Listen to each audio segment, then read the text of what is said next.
comprenais pas la question, c'est ça le truc. Bah, bonjour. Bonjour, je crois pas que ça marche encore. Bah, il y a écrit honneur. Raconte ta prénom. Ok. Alors, première question.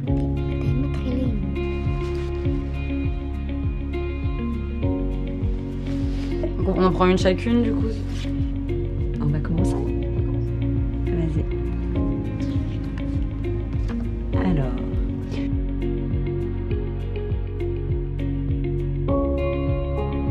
Alors, moi, j'étais à la maison chez mes parents. C'était un Shabbat, du coup, j'ai dormi jusqu'à tard, 9h30, 10h. Et je me réveille, première chose que je fais, j'ouvre mon téléphone, je regarde les WhatsApp. Et ma mère envoie un message dans le groupe de la famille, avec la famille qui vient de France aussi, et écrit ça bombarde de partout, Netanyahou a dit que c'était la guerre. Qu'est-ce qui se passe? Elle me dit mais Léa, t'as pas entendu les booms, il va y avoir une alarme, t'as pas entendu c'est la guerre. Et voilà comment tout a commencé. On était quand la guerre a commencé, mais on savait pas que la guerre a commencé. C'est quoi? C'est la brille en français? Je sais pas comment on dit en français, mais de toute façon, comment on dit Mamad? Je sais pas non plus. Beaucoup de bombardements de Iron Dome. Comment on dit Iron Dome en français? Vas-y. Alors. Où étais-tu quand la guerre a commencé?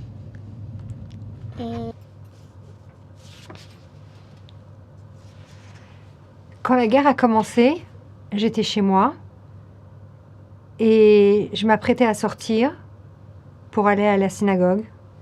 J'ai reçu des appels incessants de ma famille et donc on m'a dit que c'était la guerre, qu'il fallait rester à la maison et je suis restée à la maison. J'étais inquiète, j'ai transgressé Shabbat, j'ai allumé la télé, j'avais peur pour mon gendre qui était parti. J'étais chez moi. J'étais chez moi et c'était mon anniversaire. Je suis née le 7 octobre. La vache.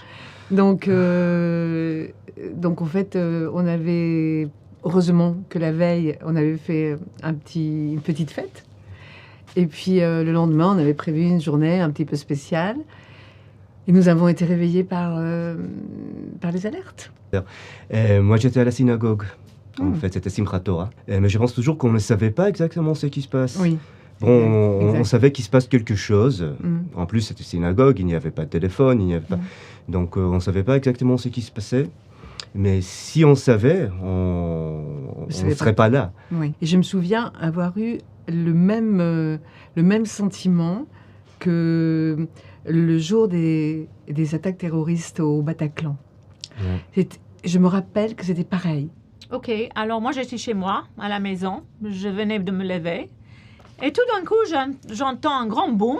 On regarde par la fenêtre et on voit un missile qui est tombé en face, carrément.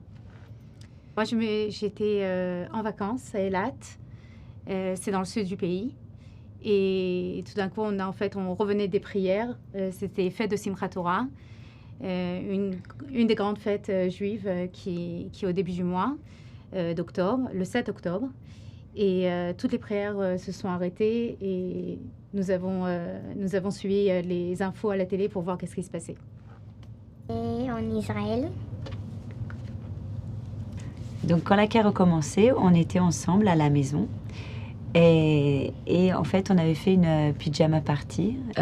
J'étais en France, à Paris, et j'avais mon avion 2 jours après que la guerre commence.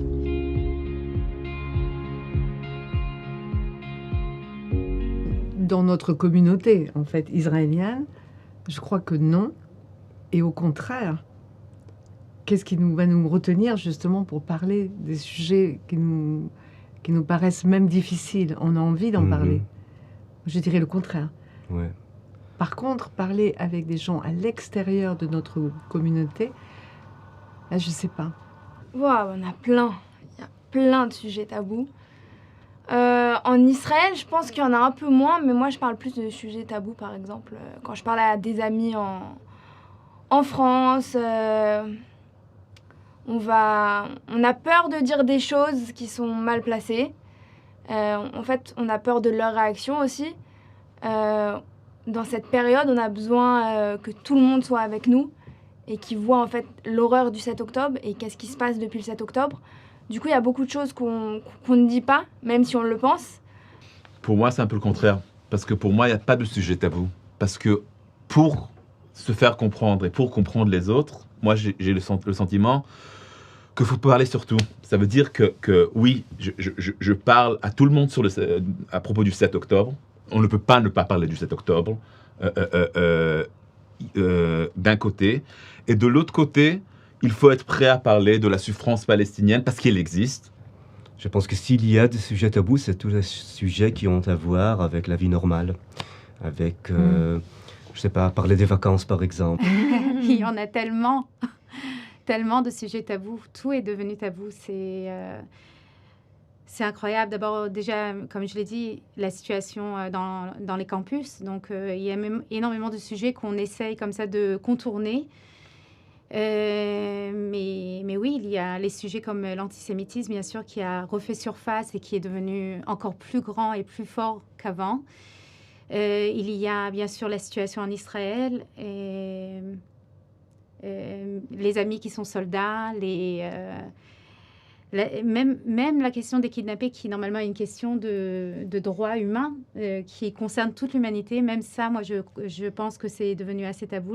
Alors moi, je travaille dans une école où il y a beaucoup de familles arabes. Il y a même 75% de familles arabes, donc d'élèves arabes. Je travaille avec les tout-petits. On ne va pas parler de politique. Alors évidemment, comme on a dit, tout dépend de si on est en France ou si on est en Israël ou dans quel pays on est. Moi, je pense que par rapport à mes amis en France, le sujet un peu tabou, c'est par rapport à Gaza, ce qui se passe du côté de l'armée israélienne, parce que je sais que moi, ils ne comprennent pas forcément la peine que je peux avoir par rapport à la guerre et par rapport à les victimes des deux côtés. Moi, je ne parlais pas tellement de tabou, je parlais plutôt des moments d'adresse de la parole quand on rencontre quelqu'un ou quand on écrit un mail.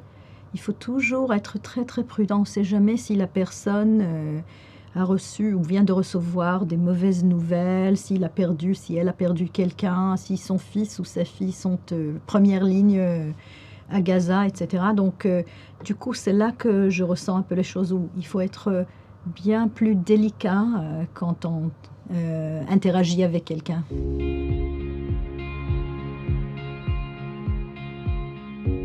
Je viens de penser à ça, justement, parce qu'hier, j'étais à l'université à Haïfa. À l'université de Haïfa, il y a beaucoup d'étudiants arabes.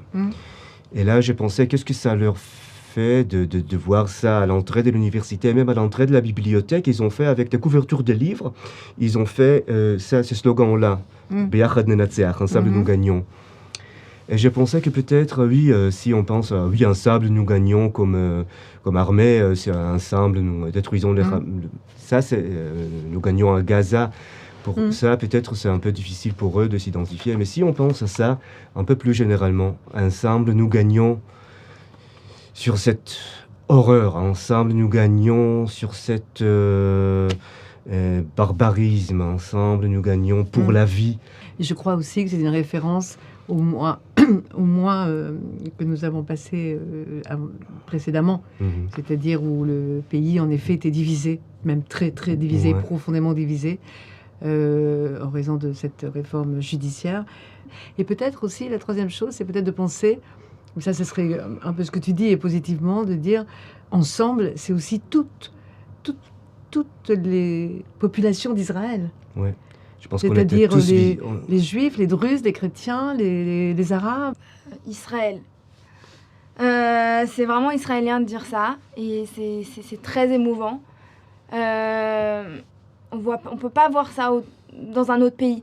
C'est vraiment ensemble nous gagnerons, et c'est vraiment ça. On sent vraiment cette union entre tous les Israéliens pour gagner. Cette aide, les gens qui vont aider les soldats, cet amour entre nous qui avait disparu depuis la réforme. Pour moi, c'est difficile. Je crois vraiment au fait qu'ensemble, nous gagnerons. Parce que c'est ce qui se passe de facto. Ouais? C'est ce qui se passe. Les gens, les civils, les soldats, les gens de, de toutes les opinions et de tous les coins d'Israël se sont mis ensemble pour essayer, je sais pas, de gagner, parce que gagner, on va pas gagner dans cette guerre. On a beaucoup perdu déjà. Alors je suis pas pour ce terme, j'ai un problème avec ce terme. De toute façon, et je crois pas qu'il y a des gagnants dans des guerres. On perd tous. Bon, il y a toujours les slogans de guerre. Donc, ensemble, nous gagnons, pourquoi pas. Je ne sais pas exactement c'est qui l'ensemble, puisque ici, on est un peuple assez divers. Donc, c'est intéressant. Ben, c'est vrai, comme tu l'as dit, c'est ensemble, ça devient très large. C'est très large aujourd'hui, ensemble. Je ne pense pas que c'est seulement Israël et mes co-citoyens, mes amis, ceux qui sont à l'armée, ceux qui sont... c'est pas seulement ceux qui habitent Tel Aviv, c'est pas seulement ceux qui habitent Israël. Aujourd'hui, c'est même ensemble, aujourd'hui, c'est la communauté juive de par le monde. Et aujourd'hui, je pense que c'est même ensemble, c'est l'humanité. Le mot problématique, je trouve, c'est beyachad, ensemble. Et donc, comme je l'ai dit, je travaille dans une école multiculturelle et ce ensemble, il est extrêmement fragile, il est même inexistant. Voilà, moi-même, je ne suis pas juive, donc quand la loi Léon est sortie, quand moi personnellement, je suis allée à beaucoup de manifestations, parce que le ensemble, ben voilà, j'ai peur pas forcément pour moi, mais pour mes enfants, pour ce qui va se passer dans le futur. Et je vois qu'il y a énormément de discrimination par rapport à notre école. Notre école, c'est une école chrétienne et on fait partie d'un réseau où, voilà, on ne se sent pas forcément ensemble. Les Natsiar, ben, j'espère, bien sûr. C'est-à-dire que quand je suis arrivée, j'ai vu toute la solidarité entre les Israéliens, ceux qui sont sur le combat, ceux qui sont restés chez eux, qui font du volontariat, qui font à manger aux soldats, etc. Et j'ai été choquée de voir la solidarité qu'il y a dans ce pays, parce que je pense que dans aucun autre pays dans le monde entier, une situation pareille montrerait autant de solidarité. Et c'est là que c'est hyper important en fait, de rester soudés et que chacun s'entraide. Alors moi, je préfère lire le slogan en hébreu, c'est Beyachad Nenatzeach. J'avoue que ça me rend folle. Ça me rend folle parce qu'on est sorti d'une situation de clivage, justement, de clivage social, et que j'ai l'impression que ce slogan a été collé à la situation. Il est vrai que dans la pratique, les gens sont ensemble, ils travaillent contre un ennemi actuel, mais les clivages, ils vont rester là après. Et puis, dire Beyachad Nenatzeach, je pense que moi, j'aurais renoncé à la deuxième partie. De toute façon, on gagnera la guerre, mais il reste aussi le Beyachad. Il faut aussi gagner la bataille d'ensemble. Je pense que la société israélienne a besoin maintenant de travailler sur l'ensemble, mais l'ensemble qui accepte la polémique, les différences. Ça, c'est essentiel pour moi.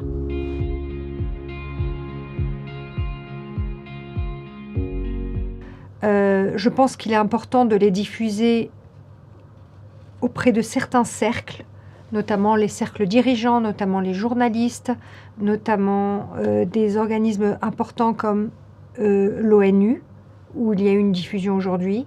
J'espère qu'on gardera en mémoire, malgré tout, ces événements, que le choc du visionnage de ces événements pourra éventuellement faire réfléchir les gouvernants pour protéger les sociétés occidentales et la démocratie dans le monde.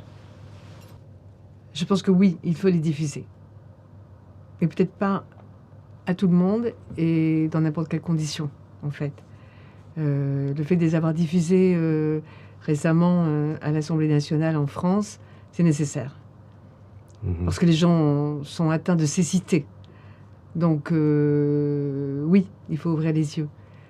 Je ne suis pas capable de les voir, je ne les ai pas vus. Dès le début, je ne les ai pas vus.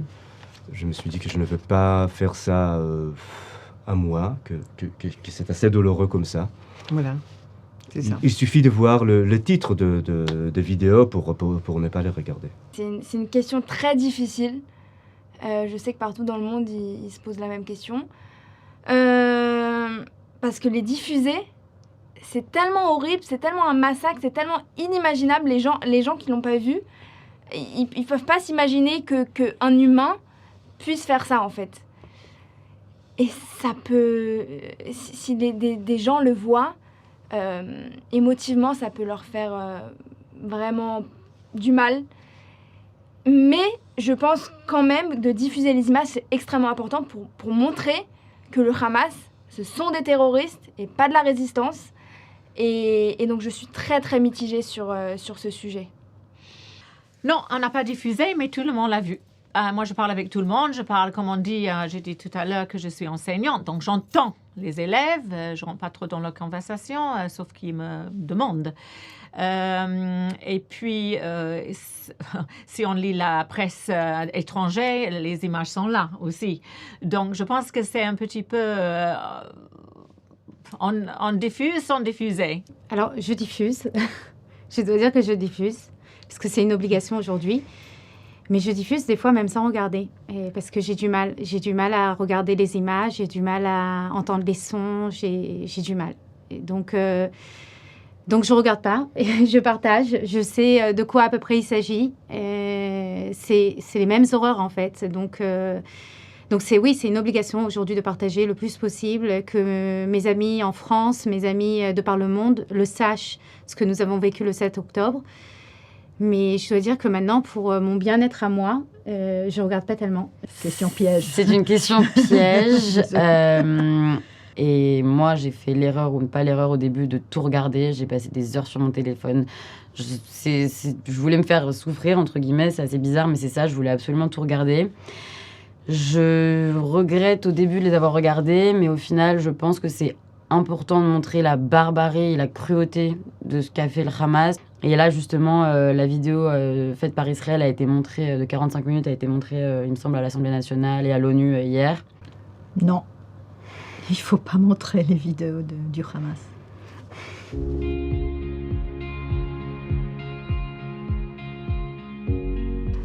Alors, prendre un café je ne le fais plus. Non. Non. Cela n'empêche pas d'avoir... Je pense qu'on pense, en tout cas moi, je pense aux militaires et aux otages et à toutes ces familles endeuillées, toutes les familles qui ont été directement touchées. Je pense du moment où je me lève jusqu'au soir où je me couche, tout le temps. Tout le temps. Ils sont tout le temps là. Ils sont tout le temps en train de serrer mon cœur. Et lorsque je vais prendre un café avec une amie, c'est parce que j'ai besoin de respirer. Et cette respiration, elle devient presque, je dirais pas vitale, c'est un peu fort, mais presque. J'en ai besoin. Oui, je me sens un peu coupable, mais j'essaie de le surmonter. C'est-à-dire, je pense que vraiment, on a besoin de ça. On a besoin de prendre un café de temps en temps. Et en plus, c'est important. C'est important pour l'économie, c'est important pour les propriétaires de cafés, de restos, de petits commerces. Tout à fait. Il faut tenir... voilà, la vie doit continuer. Tout à fait. Ouais. Oui, je me sens des fois coupable. Je pense qu'on se sent tous un peu, des fois, coupables de sortir, d'aller acheter quelque chose. On sent des fois qu'on ne fait pas assez. On veut faire du bénévolat, on veut aider, on veut faire énormément de choses, mais au final, on n'a pas l'opportunité, on travaille aussi. Et toutes ces petites choses de prendre un café sur une terrasse, d'aller voir de la famille, d'aller au mall pour acheter quelque chose qui manque, oui, des fois on se sent un peu coupable parce qu'on dit attends, on a des soldats qui se battent pour nous, qui se battent pour Israël, et nous on est là à prendre une tasse de café. La culpabilité des survivants, c'est toujours quelque chose qui est... dans notre histoire aussi, la culpabilité des survivants de la Shoah, mais la culpabilité des survivants du 7 octobre, quand on entend les familles qui ont perdu leurs proches depuis, et le fait qu'un a été kidnappé et l'autre était pris, et j'ai pris cet enfant et l'autre enfant, la culpabilité des survivants, c'est quelque chose qui est lourd et qui pèse sur les gens, bien sûr sur les gens qui l'ont vécu eux-mêmes, mais en fait sur toute la société. Donc, oui, au début de la guerre, je ne pouvais pas m'asseoir à un café. Je prenais ma café, je l'achetais, et si j'étais avec quelqu'un, on allait s'asseoir quelque part d'autre. Des habitudes, et il faut, c'est très sain. Et c'est même une petite victoire. Un peu un truc de culpabilité quand on voit les images. Alors au début, je me sentais extrêmement coupable, sachant que j'ai beaucoup d'amis qui sont actuellement en réserve et donc, comme je disais, mon copain à Gaza en ce moment. Mais je pense que c'est important de continuer à vivre parce que pour moi, si on arrête de prendre des cafés, des verres, de sortir, de vivre notre vie, ça montre aussi qu'ils ont gagné.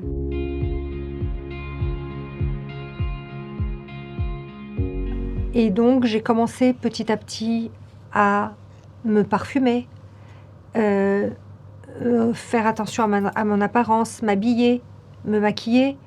Moi, je suis traducteur. Ce qui m'aide, c'est de traduire un peu tous les jours, 1 heure, sur un petit cahier pour ne pas avoir l'info. Et les infos, tout. Et voilà, c'est de traduire un peu, de se souvenir qu'il y a autre chose que la guerre. Ouais.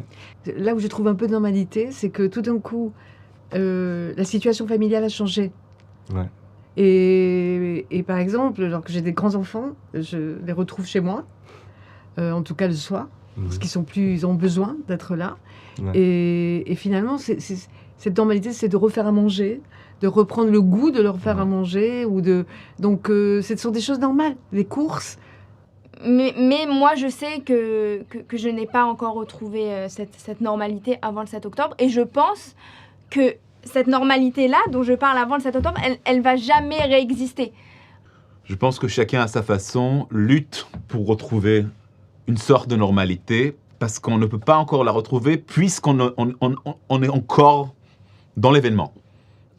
Moi, j'adore être avec mes élèves en classe. Ils sont rigolos, on parle de tout, pas de la guerre, ils font de bêtises, ils s'inquiètent de leurs notes, ils veulent travailler, ils sont très réceptifs. Donc, cela me fait énormément de bien, je dois avouer. C'est bien d'avoir quelque chose. Moi, je dois avouer que je ne suis pas complètement retournée au quotidien. Mais c'est vrai comme toi, c'est donner, je crois. Donner aux autres, essayer d'aider le plus possible mon entourage. Je crois que c'est ça qui me remet à la normalité, c'est reprendre un petit peu des proportions. Moi, je pense que la routine fait beaucoup, beaucoup de bien. Donc moi, pendant pas mal de temps, j'étais toute seule avec les 3 enfants. Mon mari travaillait. Et la routine, c'était hyper important pour garder le cap. Et l'école, maintenant, le travail, vraiment, je me demande comment les gens qui ne travaillent pas font. Ouais. Alors, comme tu viens de dire, moi, c'est le sport.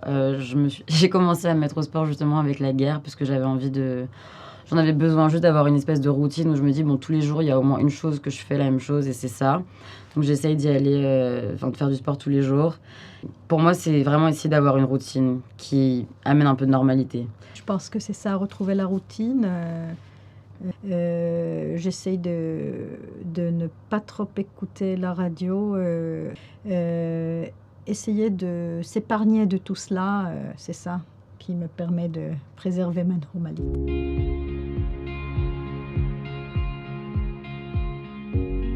Alors, rentrer en France, c'est hors de question. Jamais je ne le ferai. Ça a été un rêve de Alia depuis très longtemps. Et je pense que si j'étais en France, alors qu'il y a eu ces événements-là ici, j'aurais eu le besoin justement de venir ici pour aider, ou alors d'aider de France.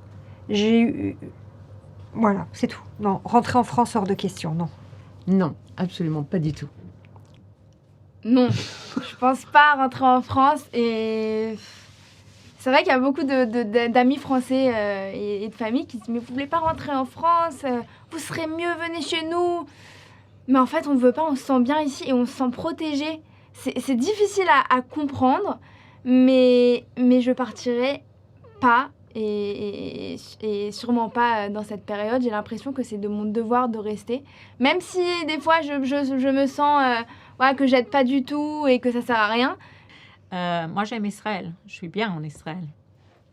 Oui, la même chose. Juste que c'est vrai que la France me manque. La France, parce qu'en fait pour moi la France ça représente un petit peu justement la normalité. C'est les magasins, c'est voir ma famille, c'est visiter les musées, mais je dois dire, et je dois être très franche, je me sens beaucoup plus en sécurité ici en Israël, dans un pays de guerre, que être maintenant en France, sans aucune sécurité autour de moi. Là, ici, j'ai mon peuple, on a un même destin. Alors pour moi, non. Je veux pas, mais papa et maman, ils veulent partir en France. Et je sais pas, je veux pas aller en France, je veux être en Israël. J'avoue que quand ça s'est passé, le deuxième jour, mon mari m'a tout de suite dit « on va en France ». Moi, j'étais pas très chaude parce que voilà, je pensais qu'il fallait rester ici, notamment pour mon travail. Je savais très bien qu'en tant que responsable, il fallait que je mette en place plein de choses, et enseignement à distance notamment, et que je voulais pas le faire en France. En France, j'aurais été entre la famille, les questions, les débats. J'aurais eu beaucoup de mal à supporter, donc j'étais très contente en fait que notre avion a été annulé. Non, pour l'instant, je ne pense pas rentrer parce que j'ai envie d'aider comme je peux, j'ai envie de soutenir les gens qui sont autour de moi, même si c'est simplement des amis, et avoir des conversations au quotidien par rapport à ce qui se passe. Donc non, pour l'instant, je ne pense pas rentrer en France.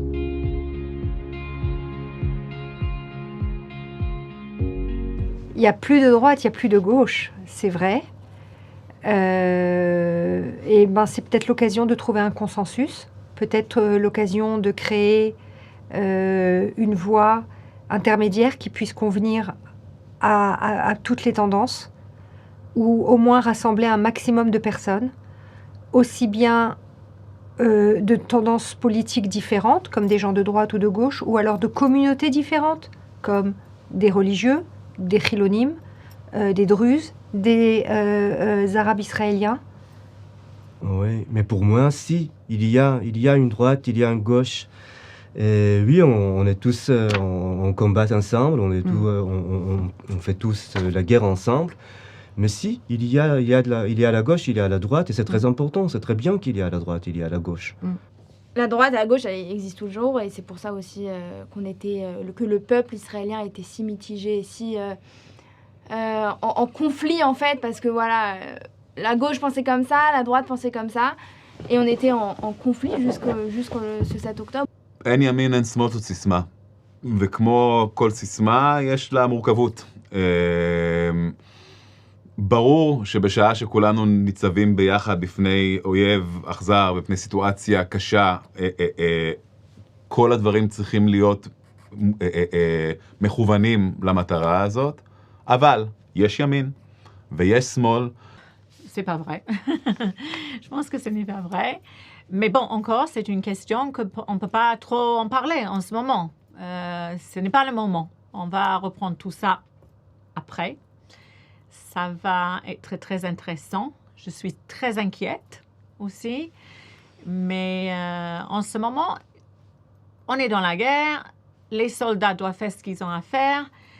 Et on doit soutenir le gouvernement. Et après, on verra. Et on est un groupe là maintenant. On est un groupe, il n'y a pas de droite, il n'y a pas de gauche pour l'instant. Je pense que la discussion, elle n'a pas été éliminée. Ça veut dire qu'il y a encore des choses, beaucoup de choses qui nous séparent parce qu'on est tous très différents et on est un pays qui est uni justement de tellement de choses. On vient de plusieurs horizons. Mais là, pour l'instant, ce n'est pas du tout le moment et je pense qu'on est une seule unité. Bon, c'est sûr que là, en temps de crise, on se sent plus unis, on se sent plus se serrer les coudes. Mais non, il y a une scission quand même, une grande scission en Israël entre la droite et la gauche. Entre, je dirais, plus les laïcs et les religieux, quoi. C'était surtout ça la grosse question. Si. Si, il y a une droite et une gauche. Après, ça dépend de quel pays on parle. Par exemple, la droite et la gauche française sont absolument différentes de la droite et de la gauche israélienne. Après, moi, ce que je comprends avec cette phrase, c'est que la guerre a rassemblé la population israélienne qui était énormément divisée récemment par rapport à la réforme judiciaire, aux controverses sur Netanyahou, etc. Donc, je pense que ces personnes ont toujours leurs opinions, mais les gens ont réussi à le mettre de côté pour se rassembler pour se battre ensemble contre l'ennemi en commun qui est le Hamas et non la droite ou la gauche. Ouais. Bah, comme tu dis, la droite et la gauche, ça existe comme nos deux jambes. Et en plus, je pense que ce sera important de reprendre les différences, comme j'ai dit tout à l'heure.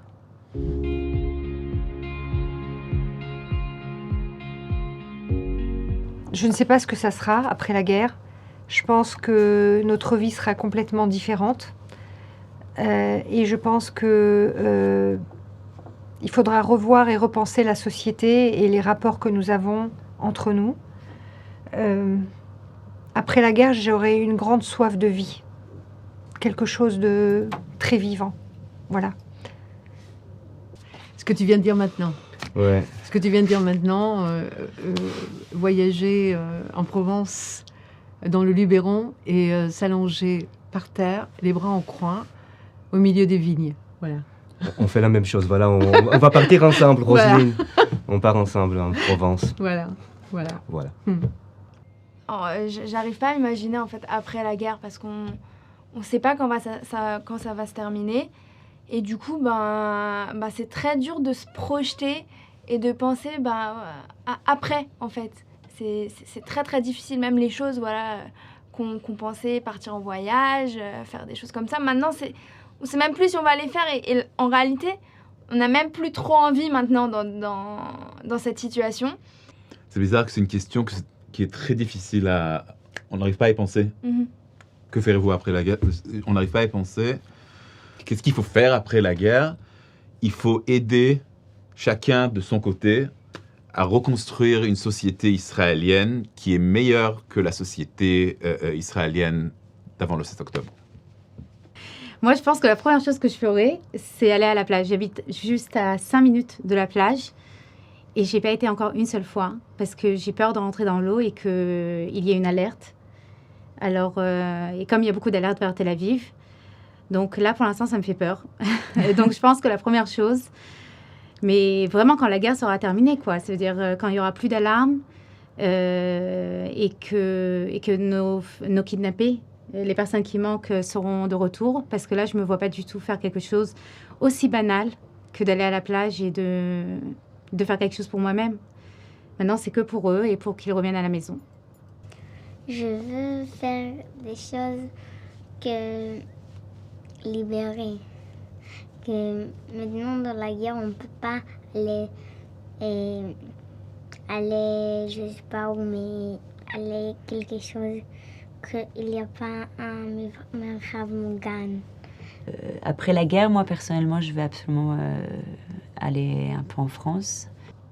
Je sais pas. Je sais pas. Pour l'instant, je continue mes études qui vont finir d'ici 3 mois. Et j'aimerais bien trouver un travail en Israël. Mais je sais pas... que ferez-vous après la guerre? On ne sait pas combien de temps ça va durer. Si ça va durer 3 mois, 6 mois, 1 an. Franchement, pour l'instant, je pense même pas à ce que je vais manger demain midi. C'est vraiment jour après jour. Et je pense que pour beaucoup de gens, c'est lié en Israël. Donc, c'est vraiment difficile de se projeter. Quand on a des gens qu'on aime et qu'on connaît qui sont en train de se battre, c'est trop loin. Moi, je vais apprendre à cuisiner, cultiver mon jardin aussi.